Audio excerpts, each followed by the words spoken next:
संभल इलाके में अपने स्पीच के बाद जय भीम बोलना युवक को पड़ा भारी।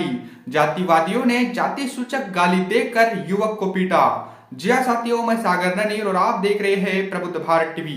अगर आपने हमारे चैनल को अब तक सब्सक्राइब नहीं किया है तो कृपया हमारे चैनल को सब्सक्राइब करें और बेल आइकन को दबाकर ऑल पर क्लिक करें। साथ ही हमारी इस रिपोर्ट को अपने दोस्त, परिवार और रिश्तेदारों में शेयर करना भी ना भूलें। दरअसल आपको बता दूं कि देश में 75वां गणतंत्र दिवस पूरे दमदारी के साथ मनाया गया। ऐसे में आपको बता दूं कि पूरे देश में जो गणतंत्र दिवस मन रहा था, सभी सरकारी स्कूलों में, प्राइवेट स्कूलों में और सरकारी जो भी संस्थाएं हैं वहां पर भी इस गणतंत्र दिवस को बड़े ही हर्षोल्लास से मनाया गया। लेकिन आपको बता दूं कि उत्तर प्रदेश के संभल इलाके से एक घटना सामने आई है, जिसमें एक दलित युवक ने अपने स्पीच के बाद जय भीम बोलने पर कुछ जातिवादी सोच रखने वाले लोगों ने उस युवक को जय भीम बोलने पर रोका और कहा कि तुम जय भीम क्यों बोले। साथ ही उस युवक ने इसका विरोध करने के बाद उन लोगों ने, जिनकी जातिवादी सोच थी, इन जातिवादी सोच वाले लोगों ने उस युवक को पीटा भी।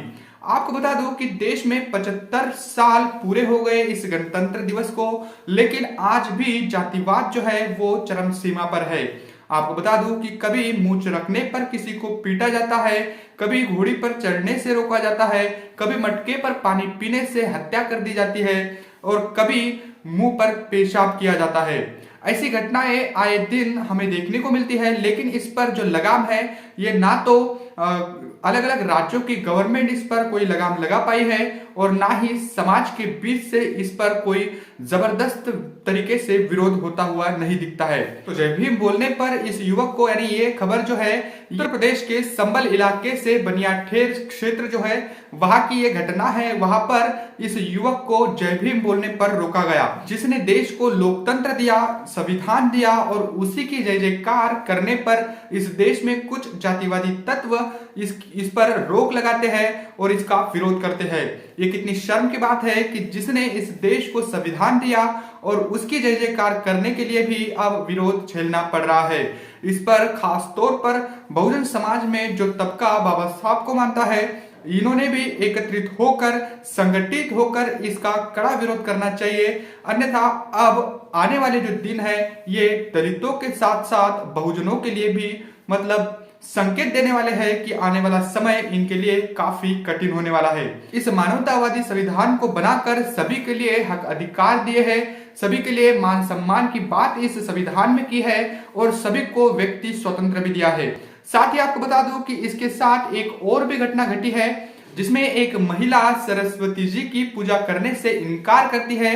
एक टीचर सरस्वती की पूजा करने से इनकार कर देती है, तो वहां पर भी कुछ मनुवादी मानसिकता वाले लोग उस महिला का, उस टीचर का विरोध करते हैं।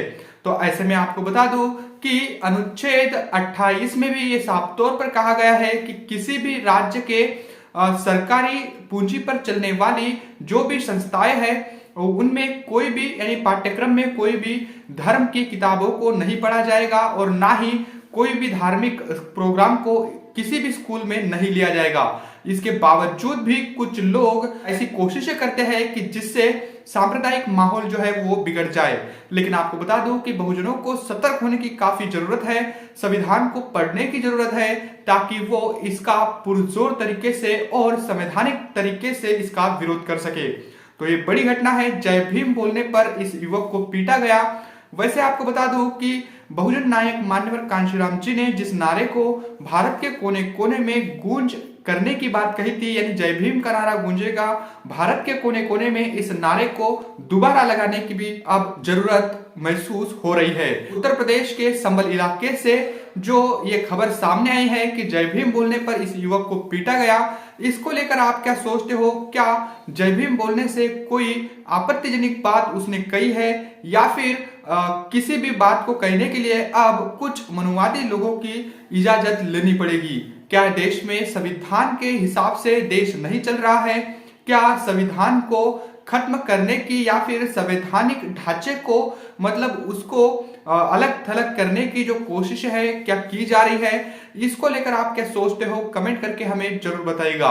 बने रहे प्रबुद्ध भारत टीवी के साथ। मिलते हैं अगली रिपोर्ट में, तब तक के लिए जय भीम, जय भारत।